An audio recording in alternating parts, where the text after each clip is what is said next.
Come on, we're gonna be late.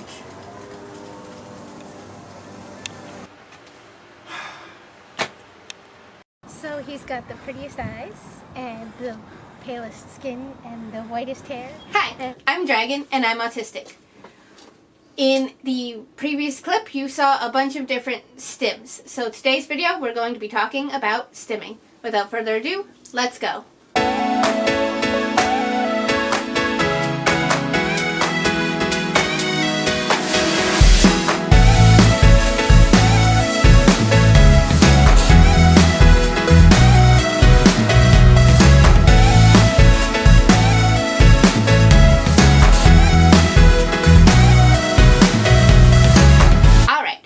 So, before we start, I'm going to state that I am not a doctor.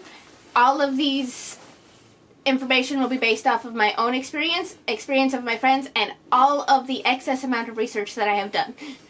So, without further ado, what is stimming? Stimming, according to the Webster Dictionary, is defined as a self-stimulating behavior that helps you regulate your emotions. Now, before you say, well, I'm neurotypical, I don't do that. Let's look into some of the things that I just posted. The twirling of your hair, in which I was talking about Astarion from Baldur's Gate. The tapping of your feet, the angry lifts of your hands, all of those are stims that neurotypicals do. If you are still stating that you do not stim, even though everybody stims, perhaps you might want to go see a psychologist, because if you don't know how to regulate your emotions, I don't know what to say about that. Some forms of neurotypical stims that you would understand would be like listening to music while you're cleaning, or singing in the car, or singing in the shower, playing with stim toys.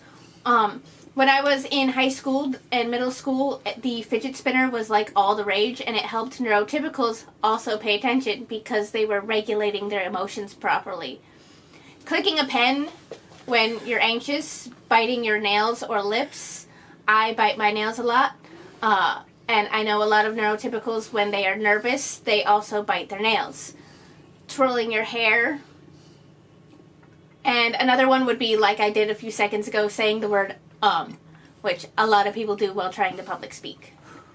Other stims that are well known in media and other forms that are well known from neurodivergent individuals or autistic individuals would be like flapping your hands or rocking. A lot of neurodivergence and autistic individuals will rock to help regulate their emotions. Kicking your feet, that's one that I do when I get really excited. I will shuffle my feet. When I was younger, my mother and my father and even my sister would call it happy feet from the movie with the penguins. Jumping up and down is also another way that autistic individuals and neurodivergent individuals stim, and spinning as well. There are many different types of stims. There are visual, auditory, tactile, verbal, oral, and vestibular. I'm going to go through what each of those stims would look like. Visual stims would be seen as sensory lighting. You can't see it right now because I have my large light and my ring light on, but usually if I get stressed, I have a thing that I call Gen Z lighting, which is like the LED lighting that is taped across my room. That would be seen as a sensory lighting, not using the big light. Salt lamps are also visual stims that a lot of people use to relax and calm themselves. Cell phones have been used to relax and calm, as well as a stimulation toy. I use my cell phone to understand and comprehend what people are saying. So if you're talking to me and I'm scrolling through my phone, I'm listening to you and I'm understanding what you're saying. But if I drop my phone, I will have no idea what you're talking. You're talking French. You might as well be speaking another language. Video games have been used to stimulate and regulate emotions, to calm people down, to get over anger, to fix emotions. TV is also a way that people use to just regulate their emotions. Another visual stim would be staring at ceiling fans, watching as the ceiling fan spins. It's just a stim to basically calm down your own brain. Staring into space, I do that often, but I also have a hyperactive daydreaming syndrome that I will constantly daydream if I'm just staring off into space. Repeated blinking is another visual stim. So just constant blinking turns on and off the lights. So that's kind of dizzy. Turns on and off the lights. And another example of a visual stim would be turning on and off the lights. Another way that people stim are auditory. Auditory is anything to do with hearing. So one of those things would be like humming. When I am at work and I'm getting stressed, I will always be humming my tune, whatever tune is stuck in my head at the moment, to help regulate that stress, and it calms it down. Listening to the same music over and over again, or just listening to music in general, whether you like classical or rock, that is a way to calm down your stress and regulate your emotions. If you are ever in my house, my mother will be constantly blaring classical piano-like music to calm down her emotions. And then if my father is stressed, he will be blaring rock and roll, or anything with a certain amount of beats per measure. It helps him with his ADHD and his PTSD. Another auditory stim would be clicking your fingers or snapping. That helps calm down and regulate your emotions. Clapping your hands is another way. And noise machines help regulate your stress and emotions while you are sleeping. A lot of people I know will use a constant white noise to be able to calm down their stress from the day. And another auditory stim would be bubble tubes. Bubble tubes help with an auditory stim. The next form of stimming that we have is tactile. Tactile is your sense of feeling. So this could be anything from rubbing your hands together or rubbing your fingers together. My mother likes to hide her stims, and one of the ways that she does it is by rubbing her fingers slowly together, keeping them in her lap. No one will ever know that she is stimming. Another way would be rubbing your hands on carpets or textures that you like. When I was, even now, if there's a texture that I like I have a bunch of fuzzy blankets on my bed, I will just rub my hands through them. They're nice. It's also why sensory sand was created. So the moon sand, the tactile sands, they're all textures that help regulate your emotions. Picking grass. If you are like me and neurodivergent in any way, you will remember field days in school. Instead of out and doing all the sports, you were probably sitting and picking the grass. So picking the grass is another tactile stim that is known. Pushing your hands through sand or mud, that comes back to the moon sand that I was talking about. So sand, mud, sensory things, water tables, they are all parts of tactile stims that help regulate emotions. Squeezing items, that's why stress balls were made, was a tactile stim to help you fix your stress. Wearing tight clothes, for me, and I know a few other autistics, tight clothes are very helpful with regulating your stress levels. If I personally wear loose clothes, it freaks me out. I don't like wearing loose clothes. It's like, it honestly just feels like there is nothing protecting me from the outside world. Whereas some autistic and neurodivergent people use wearing loose clothes. My niece is that way. She will start ripping at her shirts and to just get everything away from her. And my sister is the same way. Her shirts are always ripped so that nothing is near her neck. Wearing hats or hoodies. That's another way that people use tactile stimming.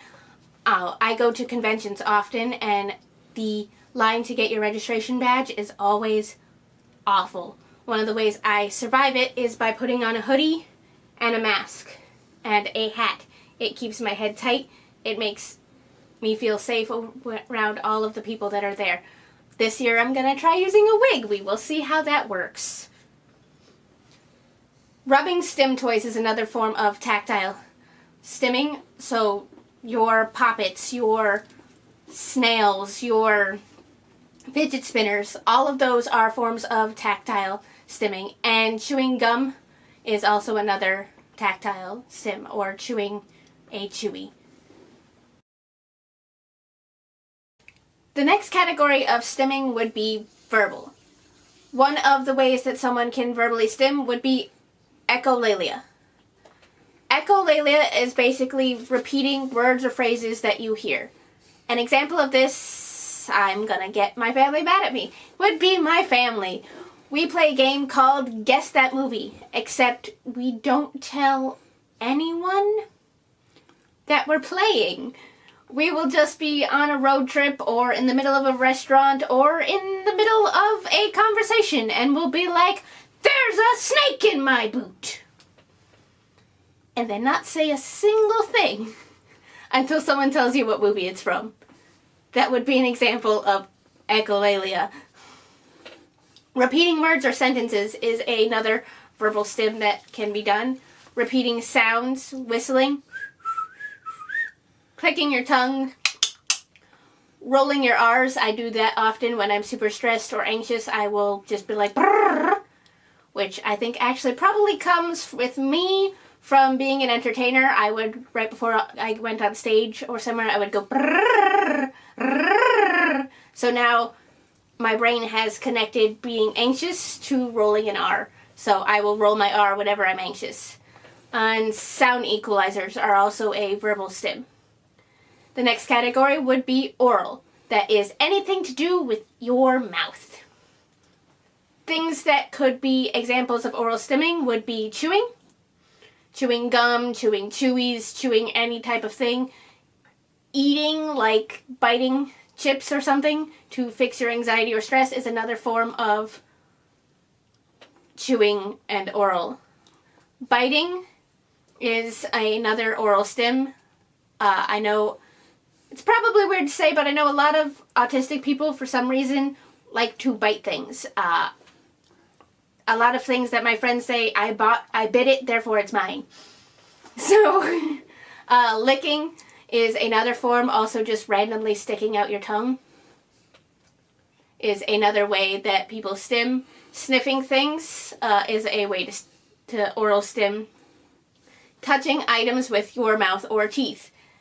Putting things in your mouth that should not be in your mouth, like styrofoam or plastic, or it looks edible, so I should put it in my mouth, and then realize later that you should not have put that in your mouth. Get it out.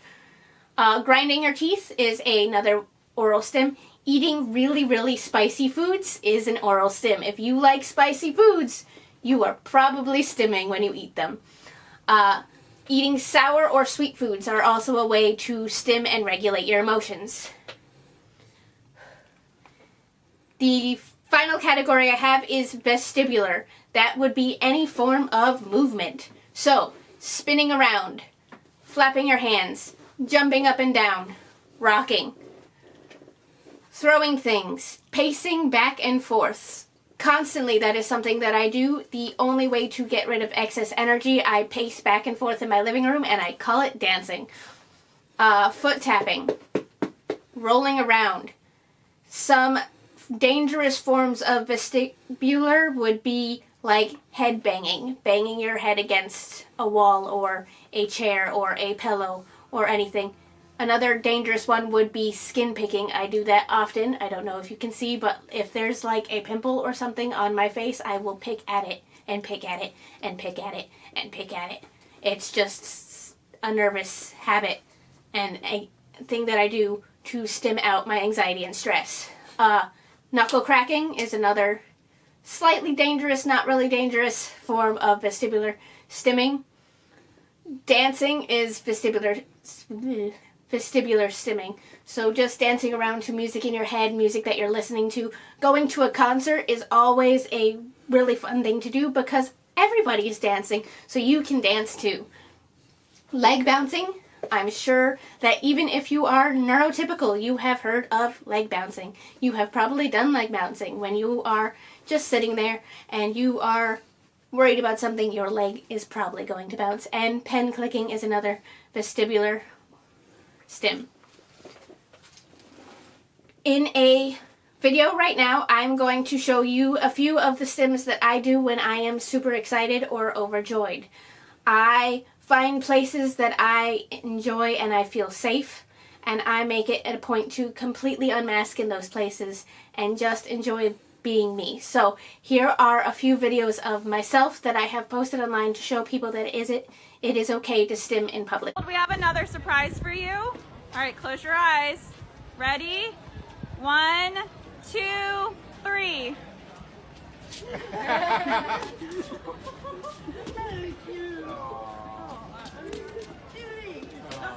Good girl. You right here, okay? Nice deep breath. You're gonna be fine. We're just gonna look right here at Steve. Good. Really nice, you two. Stay really still for me. Good. Sorry, she's going after your fingers. She thought you were holding them there for her. No. Hi, come on over. This is Sahara. She is one of our newest Triceratops. She is 10 weeks old.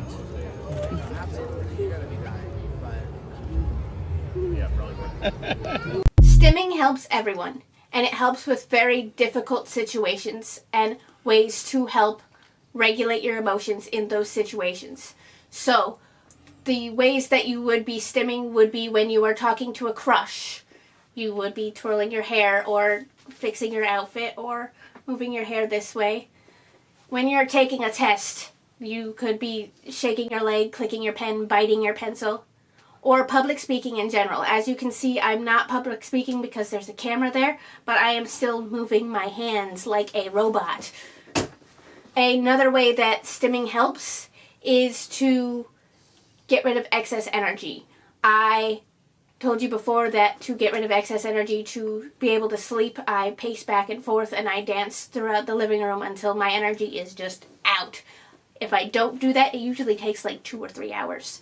If I don't do that, there is no sleeping for the entire day. I will not sleep, even if I drink tart cherry juice and magnesium, not sleeping. It also reduces your stress levels and produces relaxation.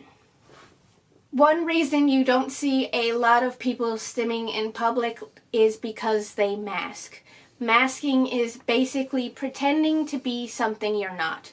It's looking around the room, and if nobody else is doing it, then you cannot do it. You have to act exactly how everybody else is acting. If you do not act like everybody else is acting, you will be denied access to society. But as you know, as an autistic person or a neurodivergent person or even a neurotypical person, don't tell me you don't mask who you are as a neurotypical person. That's definitely not true. Everybody pretends they're not something. It is an uncomfortable and exhausting experience. And not only that, you can forget who you are. Basically, by masking who you are, you can completely forget everything about yourself to become how you think everybody else should perceive you. You can also have severe burnout. It can destroy your emotions to completely mask your stimming, to completely mask who you are. It can promote suicidal thoughts, depression, and anxiety. So, what can we do about that? What are ways that we can figure out how to still be okay in society, but not lose who we are and become severely depressed? What we can do is we can incorporate stimming into our daily routines. Even if you're hiding the stim, it's very easy to find ways to stim without going to extremes, without doing the jumping and excited knee kicks that you saw in the videos that I did at my safe places. One is like I do at work. I will hum a tune. If I get super stressed, I'll just be humming a tune. That helps stim the stress and the anxiety. Another way would be listening to music. You could go to the gym and be your normal buff person who is super strong and likes gym, but listen to music. Everybody listens to music at the gym. That will help you stim and regulate your emotions. Take a break. Take a break. Walk outside, take a breath. Just get away from all of the stress for a moment and breathe. Scroll through your social media. I know that there is a huge deal right now about people are constantly on their social media. But if you need that to regulate your stress, regulate your depression, regulate your anxiety, regulate your anger, if you need to scroll through social media mindlessly, do it. All of these can be seen as neurotypical ways to act that still have you stimming. But in the end, no, you don't have to hide who you are. You don't have to be someone that you are not. Find places that you feel comfortable just being you. If that has to be just your own house, then it has to be your own house. For me, I have Universal. I go to theme parks once a month, and I just get to be me. The cast members are so nice, they understand. They are there to help you in any way that you can. They can. And I just get to be excited over dinosaurs, because everybody gets excited over dinosaurs. I can be excited over E.T., I can be excited over the parades, and it is perfectly fine to stim and be happy there. Another place that I go that I can just be me is Comic-Cons. The next video you will see, I'm going to prepare you for Comic-Cons because I absolutely love Comic-Cons. Everybody around me is perfectly okay with me being so excited over seeing Neil Newbon. I'm going to see Neil Newbon. Everybody is perfectly fine with me dressing up like a weirdo and dancing in the middle of the hall. That's why Comic-Cons are so fun, is because I can be me no matter what, and nobody is going to judge me. So find a place where you can be you. Find a place where you can relax, and always talk to somebody if you need help. If there is any way that you are feeling sad, find someone to call. Find someone to talk to. There is always someone there for you. With that being said, that is stimming, and I hope that this helped you learn a little bit more. Bye!